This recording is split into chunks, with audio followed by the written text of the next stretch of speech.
যে শুনি ফজর বলে আর মাত্র 5 মিনিট বাকি আছে,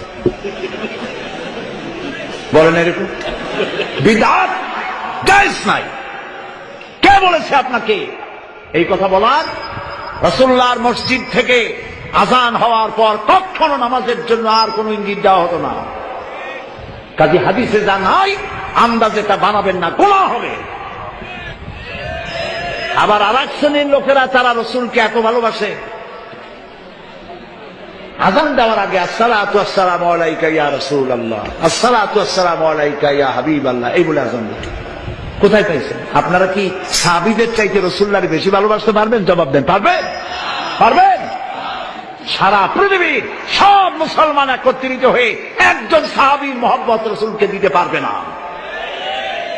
সাহরির জন্য মাইকে ডাকাডাকি করা কি ইসলাম শরিয়া কিভাবে দেখে? ইসলাম শরিয়াকে আমি যতটুকু বুঝেছি সে আলোকে বলতে পারি যে সাহরির জন্য মাইকে ডাকাডাকি করা আমাদের বর্তমান প্রেক্ষাপটে আমাদের সমাজের জন্য কোনো ভালো কাজ নয়। তবে কোনো জায়গায় যদি এরকম হয় যে মাইকে ডাকাডাকি না করলে মানুষ উঠতে পারবে না, রোজা রাখতে পারবে না, এটা তাদের জন্য বরং হেল্পফুল হবে ডাকাডাকি করাটা, তাহলে সেটা সেখানে বিধেয় এবং জায়েজ হতে পারে। আজকাল বেশিরভাগ ঘরেই অ্যালার্ম সিস্টেম আছে, প্রত্যেকটা ঘরেই মোবাইল আছে একাধিক, এবং মোবাইল সেটগুলোতে অ্যালার্ম দেওয়ার ব্যবস্থা আছে, অন্যকে ফোন কল দিয়ে ডেকে দেওয়ার ব্যবস্থা আছে। এরপরেও যদি মসজিদ দিয়ে ডেকে দিতে হয় সেটা খুব হালকাভাবে ডেকে দেওয়া যেতে পারে। দীর্ঘ সময় পর্যন্ত মসজিদের মাইকে চিৎকার করে নাশিদ বা ইসলামী সঙ্গীত গাওয়া, কোরআন কারীমের তেলাওয়াত করা বা মানুষকে ডাকা, এটি নানা কারণে অনুচিত। প্রথমত অমুসলিম বা যারা অসুস্থ বা শিশু যারা রোজা রাখবেন না তাদের ঘুম ভাঙার কারণ হয়। দ্বিতীয়ত এটির ফলে অনেকে ভোর রাতে তাহাজ্জুদ দোয়া বতির মাশগুল থাকেন, তাদের ডিস্টার্ব হয়, এই কারণে এগুলো করা উচিত নয়। আরেকটা বিষয় হলো যে নামাজের জন্য যেরকম আহ্বান করতে হয়, আজানের বিষয়টি বিধিবদ্ধ শরিয়া রেখেছে, অন্য কোনোটির জন্য ওইরকম আজানের মতো ফরম্যাট বোঝা যায়, অর্থাৎ এরকম মানুষকে আহ্বান করা হচ্ছে ওই রকমটি যেন বোঝা না, সেদিকটা খেয়াল করতে হবে। যদিও সারির জন্য ডাকাডাকিটাকে আজানের বিকল্প বা আজানের অনুরূপ বা সমকক্ষ বলে কেউ মনেও করে না, সেভাবে করেও না, বাট সাদৃশ্যটা সেরকম হয়। এবং এক্ষেত্রে মূল বিষয়টা হলো মানুষের বিরক্ত হওয়ার এবং মানুষের কষ্ট হওয়ার। রমজানের সেহরির সময় মাইকে ডাকাডাকি করা, আজানের পূর্বে মুসল্লিদের ডাকাডাকি করা জায়েজ কিনা?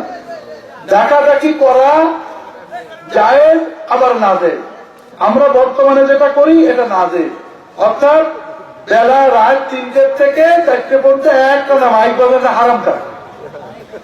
এতে মানুষের ঘুম নষ্ট হয়, মানুষের ডিস্টার্ব হয়, যারা সেহরি আগে খেয়ে ঘুমাতে গেছে তাদের ডিস্টার্ব হয়, যারা তাহাজ্জুদ পড়তে যায় সব ডিস্টার্ব হয়, এটা নাজেজ। তবে আপনি যদি মাইকে 3টে বেজেছে, বাইরে 3টে বেজে গেছে, আজানের 1 ঘন্টা দেরি, আধা ঘন্টা দেরি, বাইরে ট্রেনের 1 মিনিট 2 মিনিট পরে, এটা দোষ। নামাজের জন্য মাইকে ডাকা নাজেজ। মসজিদের মাইকে আজানের ডাক হবে, ভালো করে বোঝেন। আপনার বাড়িতে আমি যে খাইলাম, দাওয়াত খেয়ে যে আপনার বাড়ির দরজায় একটা হোটেল আছে, হোটেলে যে বললাম যে 1 প্লেট খাবার দে, তাহলে কি বোঝা গেল? হ্যাঁ, নবীজির সুন্নত ডাক হলো আজান, ডাকা খানিক করে আবার আপনার ডাকা ডাকলেন, তাহলে কি হলো? মানে আপনার নবীর সুন্নতটাকে পেট ভরে। এই জন্য মাইকের ডাক একটাই হবে, আজান। আর ডাকাটাকে আপনি জায়গায় আমাদের চলে যায়, কোনো অসুবিধা।